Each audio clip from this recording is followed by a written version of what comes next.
Hello everyone. Today I want to talk to you about a very important topic, the topic of grace. Alright, but first I want to ask you a very important question. How did God make us different than rocks? Right? When God created us human beings, how did He make humans? What makes up a human being? How did He make us different than rocks? Right? Think about it. Right? Well, basically, He made humans, you, with a body and a soul. Rocks don't have souls. They just have a physical body, and that's why rocks can't think. Rocks can't choose. Rocks can't speak. But you can, because you have a soul and a body, whereas a rock does not have a soul, right? All right, another important question.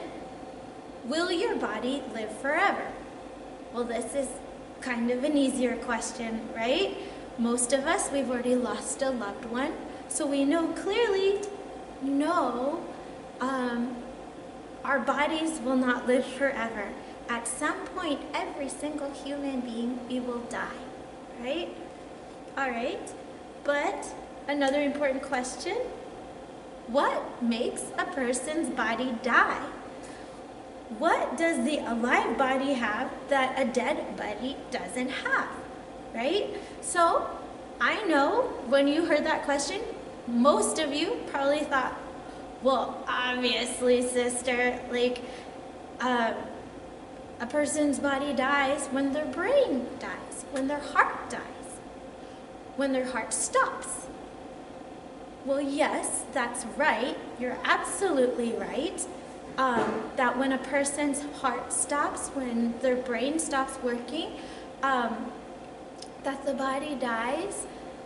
But my brain, my heart alone don't give my body life.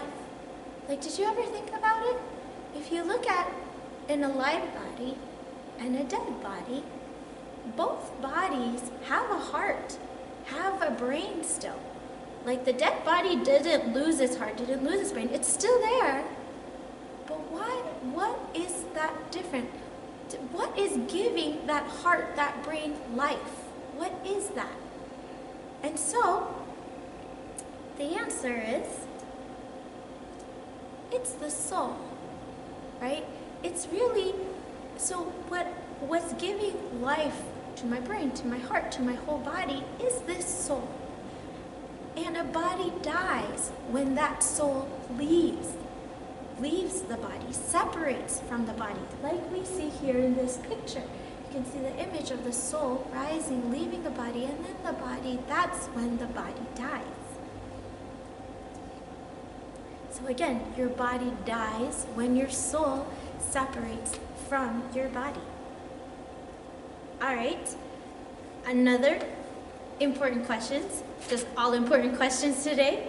Will your soul ever die? What do you think?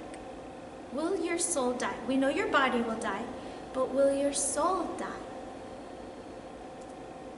Well, the answer is no. Your soul can't die. It will live forever. But either your soul will live forever with God, just like we see in this beautiful picture of Our Lady going to live with Jesus forever, in happiness forever. We were created to be with God forever. Or your soul will live forever without God, separated from God, God whose truth, beauty, joy, all that is good.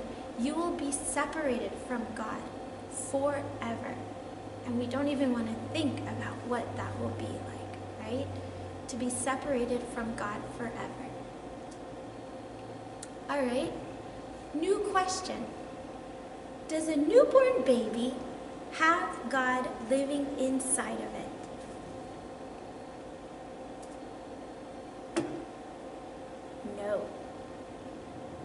wouldn't be surprised if a lot of you guys at home thought yes. But let's look at this. Because, remember, original sin? Because of that original sin, that sin of Adam and Eve, the first man and first woman that got passed down to every single person, every human being, because of that original sin, every newborn baby does not have sanctifying grace.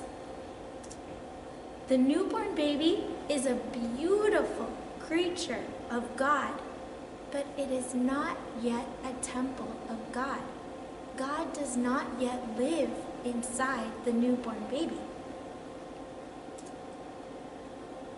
Okay, well then when does a human being start to have God living inside of it? When does a human being become a temple of God?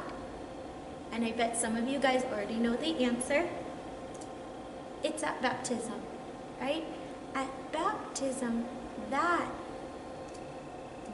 is when your soul receives grace for the first time. Like we see in this picture, the Holy Spirit coming down on this baby, right? Your soul receives grace the first time. Your soul is cleansed of all of its sins at baptism. God starts to live in your soul for the first time at baptism. So what does that mean? Every newly baptized person is holy. They have no sins. They are full of God, right? It's a beautiful thing. They are holy, holy people. However, is it possible to lose this grace? Is it possible for me to push God out of me, to not have God living in me? What do you think? Yes. Unfortunately, it's possible to lose grace. It's possible for God to no longer live in me. How? By mortal sins, right? But let's recap a little bit. Let's look at this again. Remember, with a venial sin, grace is weak in me, right? My power to love like God is weak. And that's why we see here this heart looks broken. Because, God still lives in me, but my ability to love God is less. My ability to love other people the way God created me to love them is less, is weaker. And that's why you see this heart a little bit broken, but not totally broken. I'm still able to love. God still lives in me, but it's injured, right? It's not the same after a venial sin. But with a mortal sin, I lose all the grace from my soul. And because I lose all the grace from my soul, I cannot love at all. I cannot love God at all the way I was created to love Him. God cannot live in me. I'm no longer a temple of God. I'm not able to love others the way that God created me to love them. And that's why we see this heart totally broken. Well, let's look at it. What makes a sin a mortal sin, right? Because not every sin is a mortal sin. What makes it mortal? It is a sin. A mortal sin is a sin that is, first off, very wrong. It is a grave sin. It's very wrong. It's also something that you do on purpose, knowing it's wrong. It's not something you do by accident. You know it's wrong and you do it anyway, right? All right, do you know some examples of a mortal sin? Well, one of them is if I don't go to Mass on Sunday. That's right. if I don't go to Mass on Sunday, it's a mortal sin. But if you miss Mass because you're sick, you got a cold, you're coughing, right?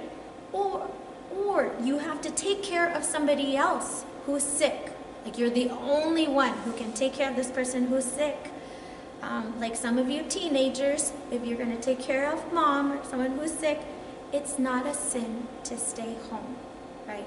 It's not a sin, right? If anything, it's good because then if you're sick, you don't go to Mass and make other people sick. So it's good to stay home. It's not a sin.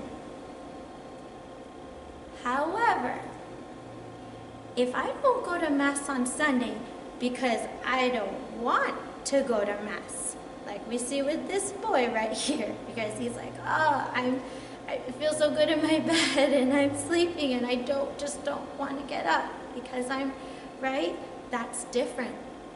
Because after all the good things that God has given you His grace in baptism, He lives in you, He gives you life, He gives you food, a home, the chance to learn, the chance to go to school, people who love you, right? If after all that God's given you, you can't spend 1 hour with God in Mass, right?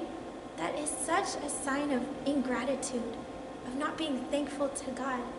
That is a serious sin. It's a serious sin. Also, if I don't want to go to communion, just because I don't want to go, right?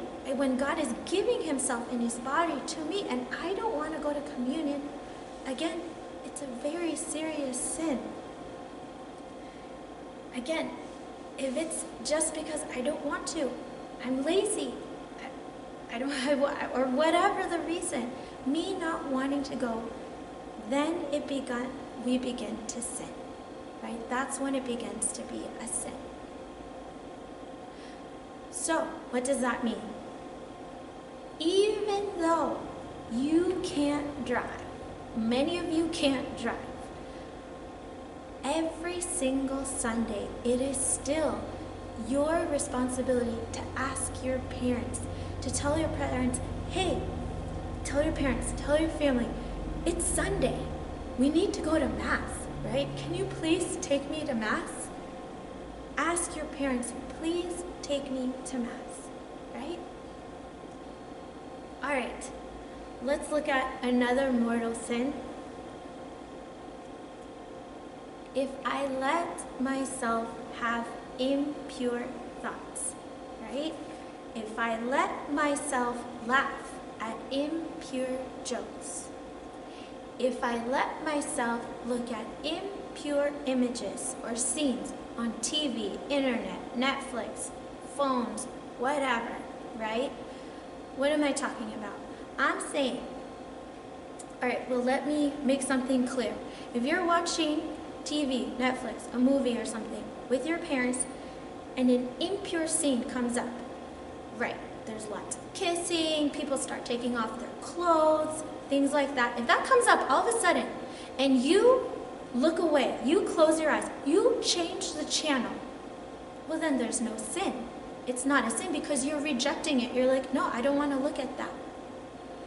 However, if you let yourself keep watching, you let yourself keep looking, you enjoy looking at that, you let your thoughts keep thinking about that, right? Instead of rejecting thinking about that, or your friends make these impure jokes, you laugh at it instead of saying, hey, stop. I don't like those kinds of jokes, stop. If you let yourself enjoy those kinds of jokes, laugh at those jokes, you share those jokes on your phone with other people, it begins to be a sin.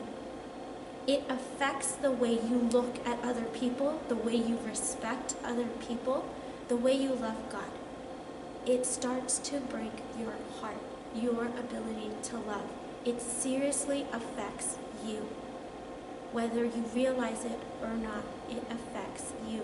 Your ability to love is changed. It is not the same after you let yourself look at that. So please, please be very careful with these impure materials. Look away, change the channel, tell your friends to stop making those jokes. So do something, right? Okay, another example of a serious mortal sin is if I harm my body by drinking lots of alcohol, by smoking, or by using any harmful substances. Like we see here, there's a lot of examples of harmful substances. Smoking, harmful drugs, if I do anything. Again, remember, my body, that is a temple of God. If I do something on purpose that injures that body, that is a very serious sin, right? So again, my body as a temple of God, I need to take care of it. I need to take care of this precious temple of God that is my body by being very careful about what I put into it or what I do to it, right? All right. So, if God doesn't live in me, if I've committed a mortal sin, and now God doesn't live in me, now I don't have His grace in me, can I go to communion? I'm at Mass with my parents, with my family, and it's time for communion. Can I get in line to go to communion? What do you think? No, right? Why? I should not go to communion if I know I've committed a mortal sin. But let's look at it. Is it because I committed a mortal sin, now God doesn't love me anymore? Is that what happened? Well, no. Even if I commit a mortal sin, God doesn't stop loving me. But my relationship with God is not the same. It's not the same. It's broken, right? So I cannot receive in communion the same God that I just broke my relationship with, that I just separated myself with, right? I cannot receive Him in communion because if I do, that would be another very serious, grave sin. And so I should not receive God in communion if I know that I have a mortal sin on my heart, on my soul. So what is the only way to repair my relationship with God, right? To repair my heart after a mortal sin, my heart that can now no longer love God, no longer love other people. How do I fix that? What is the only way I can fix that? By going to confession, right? Only by going to confession. Why? Why confession, right? Why confession? Because it's in the sacrament of confession. It is Jesus Himself, as we can see in this beautiful picture. It's Jesus Himself through the priest who's cleaning my heart of sins, right? It is Jesus who through the priest puts grace back inside our hearts so that we can love like God again. So I can love God the way He made me to love. So I can love others the way He made me. That way He's in me again. I am a temple of God again. God is in me again. Only in confession. Because again, it's Jesus through the priest. Any man by himself cannot do this, can't touch your soul. But a priest, by God's power, is able to put God Himself back in your soul, to heal your soul, heal your heart again. Again, so that way you become a temple of God. God lives in you again. Again, in confession, it's Jesus Himself who through the priest gives you grace, gives you power to not do those sins again. That's right. It is possible to stop sinning. It's possible. All those, whatever those favorite sins of you are, if you always get mad at your brother or sister or your parents, it's possible to stop that. But only by the grace and the power that I get from confession, that Jesus gives me through that priest in confession. So how often should I go to confession, right? How often should I go? Well, I would say if you committed a mortal sin, you should go to confession as soon as possible. Like, run to confession. Why? You do not want to die with that mortal sin on your soul. Because remember what we said before, if you die with that mortal sin, if you die with no grace in you, without God living in you, you will be separated from God for all eternity. That's an eternity of misery, sadness, pain. We don't want that, right? And that's why right when you commit that mortal sin, run to confession. If you have, and I put here quote unquote, venial sins, only venial sins, right? How often should I go? Well, I'll tell you, you should try to go to confession at least every 2 weeks. Every 2 weeks. Still try to go to confession frequently. But why? Why do I have to go every 2 weeks, right? It's only a venial sins, or only little sins, right? You need to do it to keep your soul strong in grace, right? Because here, if we look at this picture, we see right here, we see this first little boy, he's in the grace of God. That's his guardian angel, and he's full of God, full of God's grace, right? His heart is clean, it's working, he's loving the way God created him to love. But then we see with some venial sins, we see his face is changing, right? He's a little bit angrier, right? In his heart, we see now it's starting to get a little bit black. His ability to love is not the same, right? It's not the same as before. To love God, to love others, it's not the same. And finally, we see in this last picture, we see again, now the boy's committed a mortal sin. His heart is black. God is no longer living in him. He does not have sanctifying grace anymore in his soul. And so, what happens when we commit a mortal sin? Instead of being a temple of God, you put yourself under the power of the devil, right? And that's why we see here the devil now over the boy. The devil now having more influence, more power with this boy. And his guardian angel turned away crying, right? Probably guardian angel praying hard for that boy, that he'll go to confession, right? And this is what happens. And that's why I tell you, if you commit just only venial sins, still go to confession every 2 weeks, because it's so easy for those little venial sins to become mortal sins, right? And so, by going to confession frequently, you keep yourself full of God's power, full of God's grace, that power to not do those sins again. Because it's only by going to confession we can remove ourselves from the devil's power over us and be filled with God himself. God himself is in us, giving us that power to not sin anymore. So I'll say, even if you are a first-year student and you still have to wait a whole year to receive your sacraments, you have to wait a whole year to receive your first communion and confirmation. If you are already baptized, if you already got your sacrament of baptism, go to confession every 2 weeks, right? Go every 2 weeks. Don't wait a year to go to confession with your class. Go every single 2 weeks, right? Ask your parents, take me to confession every 2 weeks. Because you don't want to fall into any mortal sins while you're waiting that year for your first communion. So please, please, keep going to confession, all of you who are baptized. All right, so what's the point of everything that we have said so far?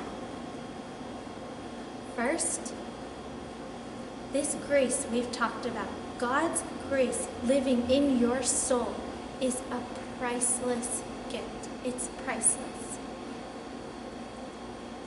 Because it's so precious, I need to do everything I can to protect this grace in my soul, to protect God living in my soul, to keep me to continue to be a temple of God, especially by avoiding all sin, especially by going to confession as often as I can. And if you keep doing this, even after catechism classes, even after you get your sacraments, you keep going to confession every 2 weeks, you keep avoiding sin, what will happen? Your home, your school, your whole life, different parts of your life will become more like heaven, right?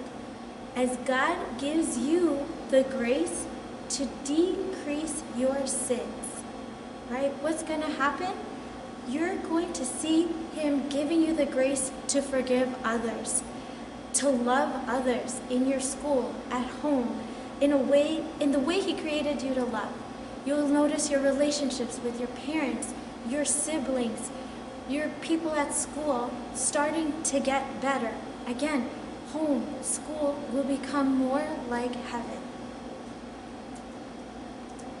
And even more important than that, if you keep doing this, you will be ready for that day, whatever day it may be, when God will call you to be with Him forever. The thing is, none of us knows how long we have to live. None of us knows the day that we are going to die. And that's why it's so important that we should always be prepared to meet God. And not just meet God, but meet God face to face with our souls full of His grace. Because when we do that, we will be with Him forever. Thank you so much, and may God bless you.